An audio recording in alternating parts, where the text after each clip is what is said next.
Short answer, live pencil textures, dedicated line boil tool, paste in place, 32-bit rendering, zoom straight to current drawing, visible color values, blending modes that are the exact same as Photoshop, Python coding, buff to the reference view, curve effect buffed, pivot system buff, and new weight deformers that could change everything, dedicated controller handles, Bokeh Blur, and much more. Long answer, good hello, welcome to Onionskin, Harmony 22, just squeezing in. Toon been working hard to not have to keep to the tradition of occasionally skipping numbers in the version names by managing to pull off a full release this year despite having already released a massive update with 21.1 earlier this year. They are, however, most certainly keeping with the tradition of refreshing the branding quite substantially every year. I think we can all agree that we missed the Triforce logo. So it's not to be understated just how big 21.1 was. For you see last year, right, when 21.0 came out, it was around the time the new M1 Macs were a thing, and Apple didn't exactly tell people that they were completely reinventing their entire backend structure, and then everybody acts surprised when certain applications just sort of stop working on it. So Toon has been working exceptionally hard over the last 12 months, rewriting the entire backend to try and get it running on those new Macs, but while they're there, have polished up a ton of stuff for older machines and Windows alike. I, for one, am more than happy when a developer goes ahead and does a major release without any major new features and is just optimizing and making everything run better, and that's exactly what 21.1 was. Personally, I found that scenes were rendering twice as fast. I was able to handle a scene load that was like 3 or 4 times more full on than before. Previously, things would start to get pretty dicey if there was more than like only 3 character rigs on screen at once, and now I was handling quite a lot more than that, and it was fine. So that alone is definitely worth taking into account with Harmony 22 as well. But let's get into some of the dedicated new features, shall we? Live pencil textures. This is sick. It's going to look kind of subtle at first, but up until now, whenever you drew a line, it would be static and then turn into the pencil texture after the fact. Something that can be difficult to notice as a problem until you try drawing with it, and it can get a little bit irritating. But now textures are applied live as you draw, a wonderful quality of life addition that I think many traditional animators are going to be thrilled with. Line boil effect. This one's really interesting, okay? Because Harmony being the sandbox software that it is, there's like 4 or 5 different ways that you can go about making a line boil effect, but they were all quite hidden, you know, because some of them were a bit inventive, you had to think a bit out of the box to get it working, or the features were hidden enough that most people didn't know about them unless it had been explicitly shown to you. So this isn't exactly a completely brand new feature, but rather something that's been repackaged and brought to the forefront so it's really easy to find and make good use of. Basically, it's combining elements of the color override node and the shake node. So when you have a textured line like this, right, and you go into the node library and you get the animate pencil texture node and put it in, it's going to treat the texture itself like a shake node. It's just going to wobble it all about. You can't really see it happening in working view, but go into render mode and you can see it happening. Head over to layer properties and you can see all of the parameters that you can mess with to jiggle its oscillation in different ways. The outer contour of a line is like the masked perimeter that something can move between. So as long as the oscillation is within that boundary that you can see when there's no texture at all, you'll be able to get some interesting effects. It's even incorporated some elements of the retiming node system by automatically only jiggling in 2s, which is really, really cool, and not something that we were able to easily do before. The fact that this is a generated movement means that you just don't really have to worry about it after it's been set up. But if you want to take things a little bit further still, you can plug a peg into this thing, and by moving the peg around, you'll notice that you're able to like shift the line forwards and backwards along its axes. And if you rotate it, you'll see that the texture follows the line that you've drawn, but you can rotate it like a full 360 degrees around. It's like a shape within the shape that happens to be the same shape as the shape. But you get really cool effects if you kind of like oscillate it around or just have it like a bit of an angle. There's definitely lots of room to explore with this one in a much more user-friendly way than previous. The reference view, this one's pretty interesting because it used to be called the model view. It's been around for quite a long time, but it's received a bit of love. It's been renamed and been given just a handful of quality of life features. So now you can just manage the drawings that are inside this thing a lot easier. For the uninitiated, basically this is just a place to store reference material that is outside of your timeline and your drawing substitution library. Its main use out of just, you know, looking at your references is that its dedicated tool is the eyedropper. So you can go and sample the colors that you're using directly from a drawing that you've already done, as opposed to having to go to the color swatch list. It tends to make long bouts of paint bucketing a lot nicer. Blending modes. So this is a pretty big deal, especially for production, where you'd have concept designers doing their designs in Photoshop and then leaving instructions on how to replicate that look in Harmony. Something like in order to make night tint, put on this solid color and set it to multiply or something like that. And a lot of the time you would get away with it, but the fact that it wasn't an exact match could be a problem. You can see that the full list has been massively tidied up. I think this will make a lot of people pretty happy.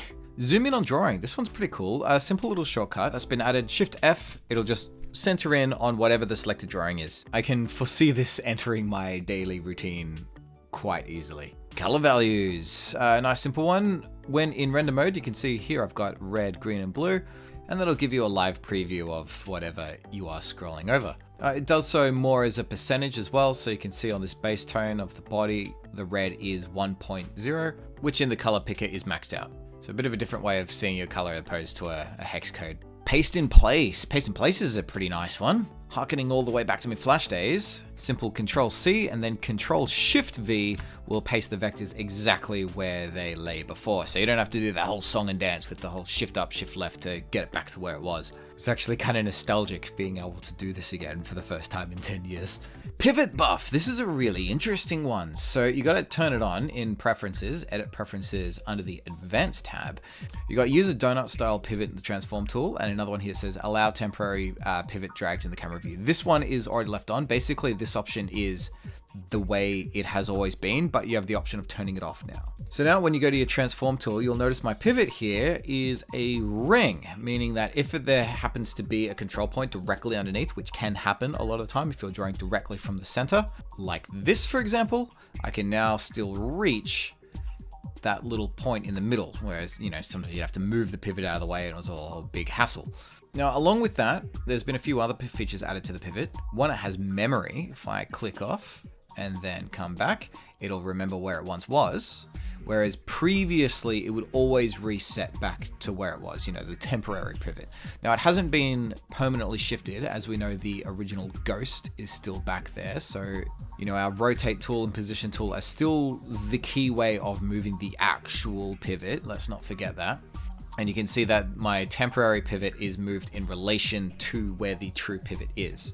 So although this is a quality of life thing, it does run the risk of things being more confusing as a result. So that's why the option is added to be able to turn it off. So if I was to click off and then click back on again, it'll reset back like this. Now, to help it make it even easier, a couple of shortcuts have been added. So just tab will zoom that pivot to wherever your mouse is, and Control Tab will reset it back to the true pivot location. So that should be a really nice way to help parkour around an animation scene and help further divide the difference between using pivots for animation and using pivots during a setup or a rigging session.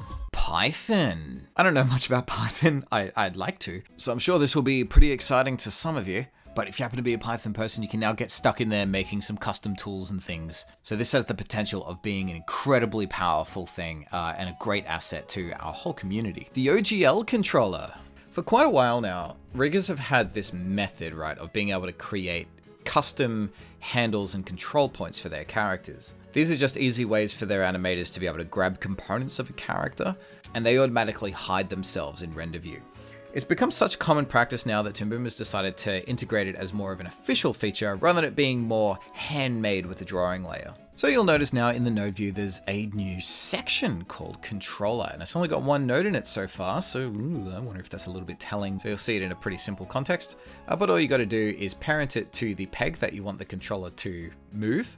And it just gives you this simple blue dot by default. So it won't show up in render view, but it's just something that you can grab and move the character around with. And all it really is just a quickly generated circle. So you can still use regular drawing layers to do this, but it's just a little quality of life thing. If I put a peg in between, I can put that control point just off to the side, and whenever I grab onto it, it provides me a quick and handy shortcut to being able to grab the whole character. These are really handy for being able to skip the hierarchy. So if you've got a really complex character rig, you can just jump straight to the top with that. But being a dedicated node, we get a few extra features. So things like just being able to quickly change it to a dedicated color without it needing to have its own swatch in the library.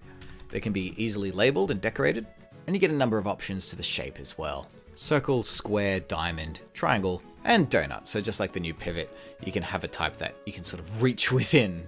As one fun little bonus as well, you'll notice that there is a drawing input on this node, so you can make the shape of the controller be any input image you like. The Bokeh Blur is a great little effect, gonna make certain types of compositing a lot easier. So the new Bokeh Blur is interesting in the way that it affects light. I would describe it almost more of a glow type, honestly. So for example, this is what the standard blur looks like, and this is the bokeh effect. So you can see how it's really blooming out all of the light sources. So to further illustrate, this is what it looks like compared to a classic glow, and finally here it is compared to the bloom. Light sources in a background being bloomed out by the shape of the camera lens. This is something that's been in film and photography for like forever. And we've been seeing a growing trend in this sort of effect with smartphones that have a portrait mode in it that automatically blur the background. It's this, creating what they call bokeh balls. The shapes that light sources get turned into with this effect depends on the physical aperture shape of a camera. So the layer properties here replicate that with a few different options. Being more polygonal with the blades type, or star. For the heck of it, I've gone and cranked the levers in all sorts of wacky ways, so you can get more of an idea on what this effect can do. New weight nodes. This is potentially massive. Potentially. It's still brand new. We're gonna have to discover together if it sticks the landing. So here's two circles. They both have envelope deformers on them, and they move as you would expect. But these two deformers are not the same. The one on the left is what we would traditionally expect, each point represented by one node in a linear fashion down a chain. The one on the right looks like this. A manually crafted envelope deformer made entirely out of pegs. Immediately much more complex. Will it be worth the incredible amount of extra control that you get after it's set up? For example, I've put different shakes and quakes underneath each point. Couldn't do that before. But just how deep will it go? This could take something like master controllers from being a fun gimmick to actually, no surprise from looking at this node view, this is a pretty deep topic. So much so that I'm going to be doing a deep dive, exploring everything about the new weighted system, what it can do, some experiments with it, combining it with the master controllers, and discussing how this may impact the industry as a whole over the next couple of years. The time of the stream should be on screen now.